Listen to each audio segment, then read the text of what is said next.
दोस्तों, क्या हुआ जब डीएम साहिबा मजदूर का भेष बनाकर मजदूरी करने पहुंची, तभी वहां पर ठेकेदार ने पैसे मांगने पर थप्पड़ मारकर छेड़खानी करके भगाया। उसके बाद डीएम साहिबा ने जो किया, उस सच्चाई को सुनकर आपके पैरों तले जमीन खिसक जाएगी। दोस्तों, इस सच्ची घटना के सबूत में आज आपको इस वीडियो में दूंगा, लेकिन इस सच्ची घटना को शुरू करने से पहले आप सभी इस वीडियो को लाइक कर दें। दरअसल यह घटना घटी थी साल 2016 में राजस्थान के जयपुर शहर में। दोस्तों, राजस्थान के जयपुर शहर में सत्यवीर चौहान नाम का एक बहुत बड़ा ठेकेदार था और उस ठेकेदार का पूरे शहर में बहुत नाम चलता था। वह ठेकेदार बहुत बड़ी बड़ी इमारतों का निर्माण करता था, लेकिन उसी वक्त जयपुर शहर में मिथिलेश शर्मा नाम की डीएम साहिबा अपने पद पर नियुक्त थी। दरअसल मिथिलेश बचपन से ही बहुत ही दयालु एवं करुणामय इंसान थी। मिथिलेश ने अपने जीवन काल में आज तक न तो किसी भी बेगुनाह इंसान को सजा सुनाई थी और न किसी इंसान के साथ अन्याय किया था। दरअसल मिथिलेश का नाम भी पूरे जयपुर शहर में चलता था। मिथिलेश अपने माता पिता की इकलौती बेटी थी और बचपन से ही मिथिलेश के माता पिता ने मिथिलेश को अच्छे कर्म की बातें बताई और अच्छे संस्कार भी दिए हुए थे। दोस्तों, जब मिथिलेश एक दिन अपने न्यायालय से अपने घर की ओर जा रही थी, तभी उसे रास्ते में एक छोटा बच्चा जिसकी उम्र लगभग 10 साल थी, वह रोते हुए दिखाई दिया। मिथिलेश ने अपने ड्राइवर से कहा कि जरा गाड़ी उस बच्चे के पास रोकना, क्योंकि मुझे उससे पूछना है कि आखिर वह यहां चलती सड़क पर खड़े होकर क्यों रो रहा है। वह कहीं गाड़ी में ना आ जाए या उसे कोई चोट न लग जाए। यह बोलकर मिथिलेश ने अपने ड्राइवर को गाड़ी फुटपाथ पर पार्क करने को कहा। जब मिथिलेश उसे गाड़ी से उतारकर उस बच्चे के पास पहुंची और उस बच्चे से पूछा कि बेटा क्या हुआ।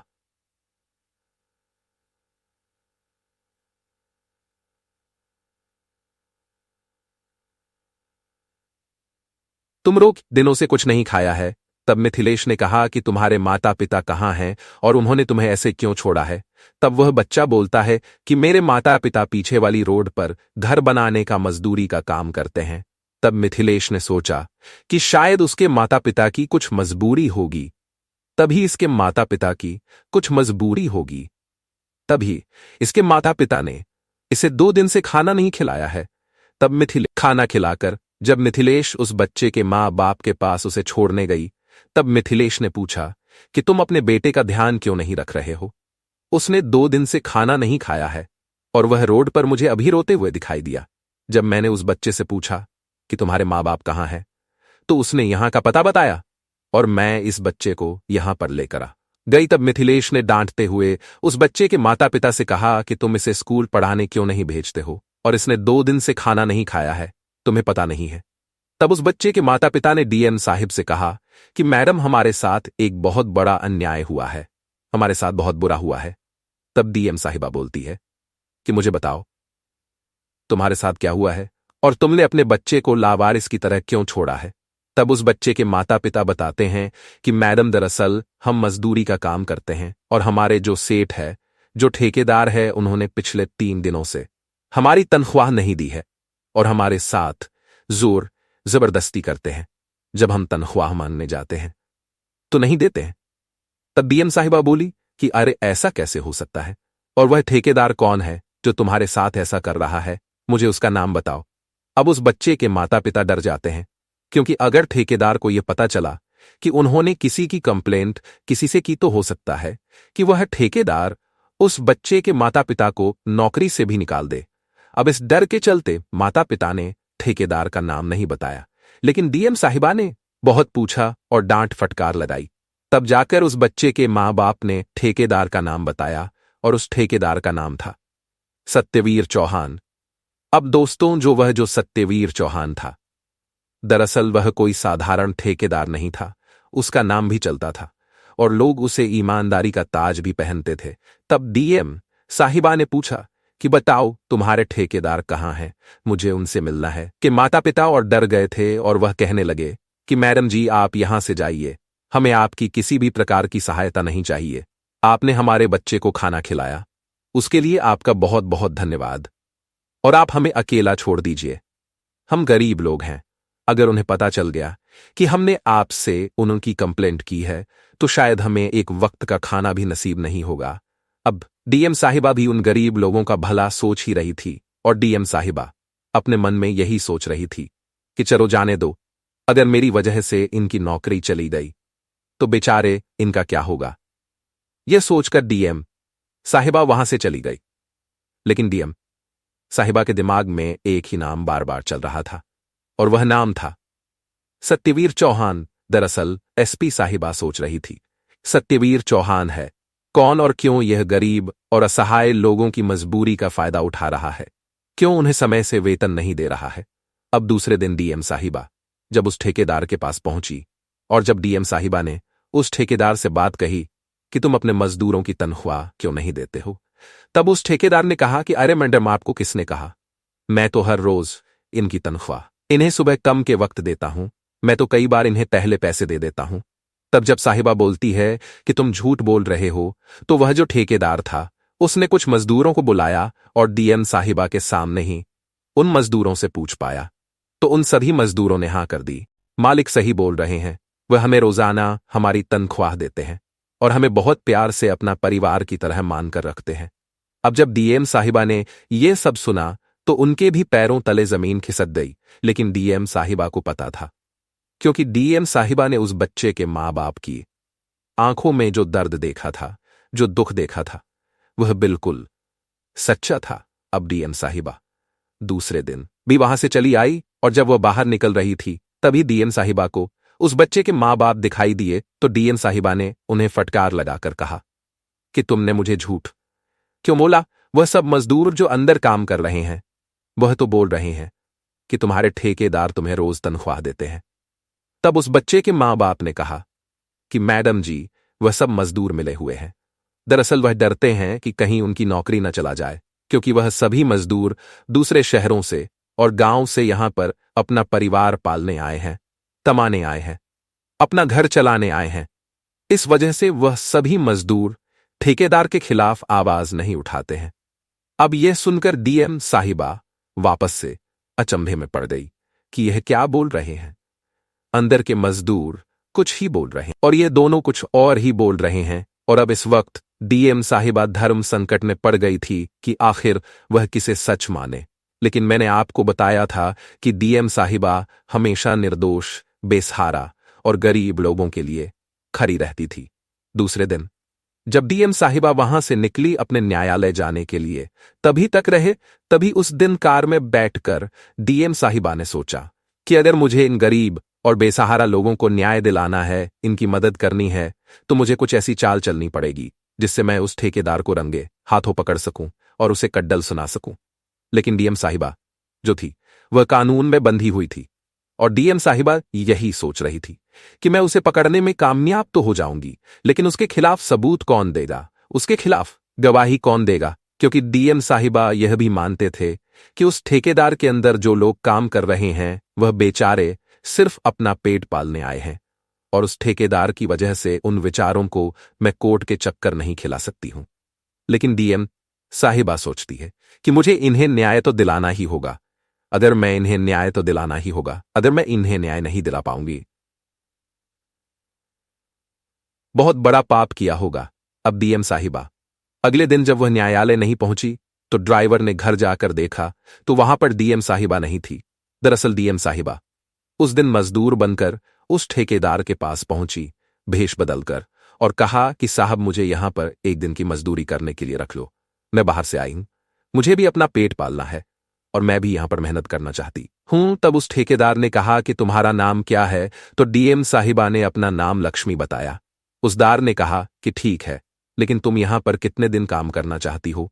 तब डीएम साहिबा ने कहा कि मैं यहां पर सिर्फ 8 दिन काम करना चाहती हूं, क्योंकि मैं जहां पर काम करती थी वहां पर आज काम नहीं हो रहा है और मेरे पास खाना खाने के भी पैसे नहीं है, तो आप मुझे 8 दिन के लिए यहां पर काम करने के लिए रख लो। मैं बहुत मेहनत से काम करूंगी और समय से पहले आप जो मुझे काम दोगे वो मैं समाप्त कर दूंगी।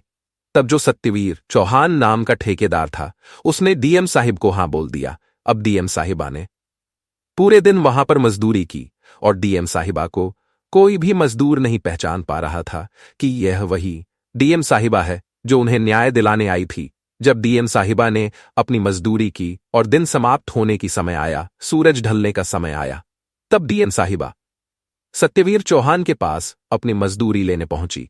तब सत्यवीर चौहान ने डीएम साहिबा के साथ जो किया वह सुनकर आपके भी रोंगटे खड़े हो जाएंगे और आप भी यही सोचेंगे कि आखिर इतना बड़ा और इतना नीच गंदा सकता है। जब जैनब साहिबा सत्यवीर चौहान के पास अपनी तनख्वाह लेने पहुंची तो सत्यवीर चौहान ने हाथ खड़े कर दिए और कहा कि किस बात की तनख्वाह?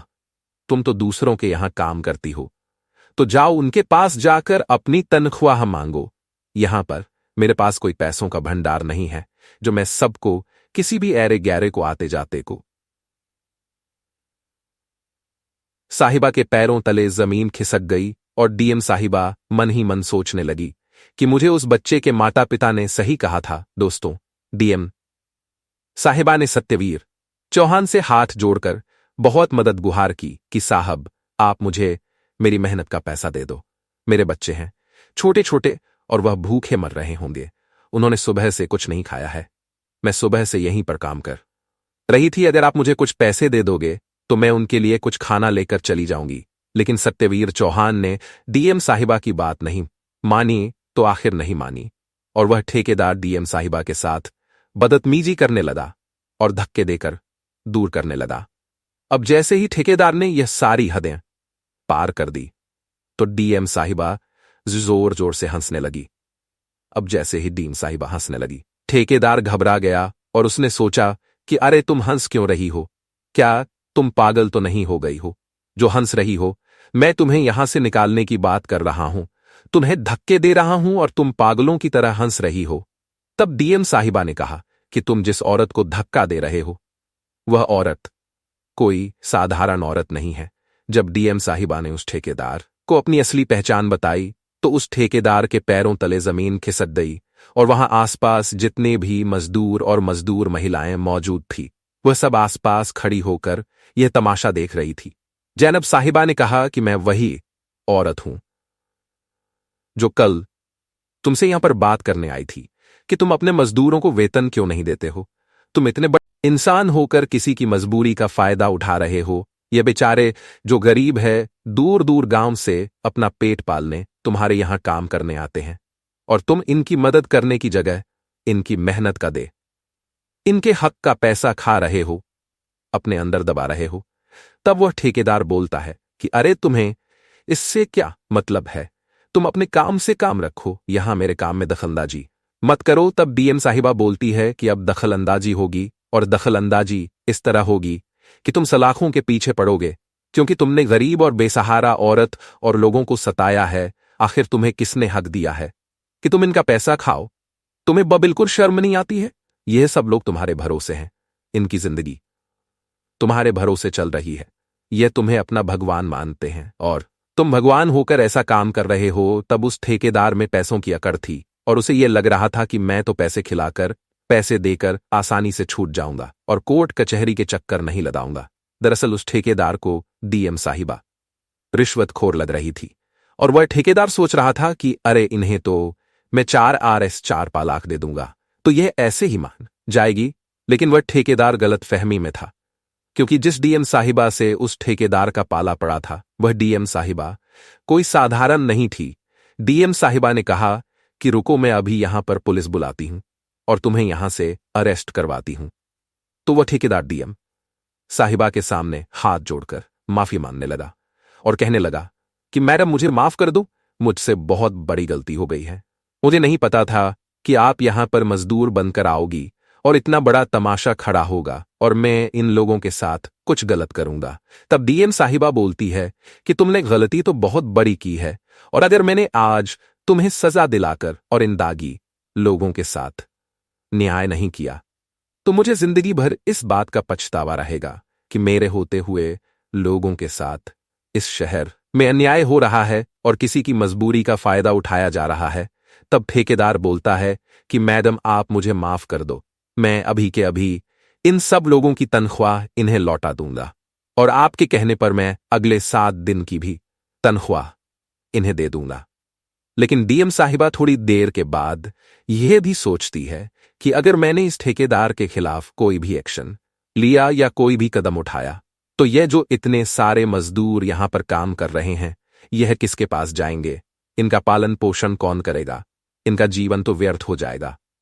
तब डीएम साहिबा ने ठेकेदार से कहा कि तुम इन सब मजदूरों के सामने मुझे यह वचन दो कि आज के बाद तुम कभी किसी भी मजदूर की मजबूरी का फायदा नहीं उठाओगे।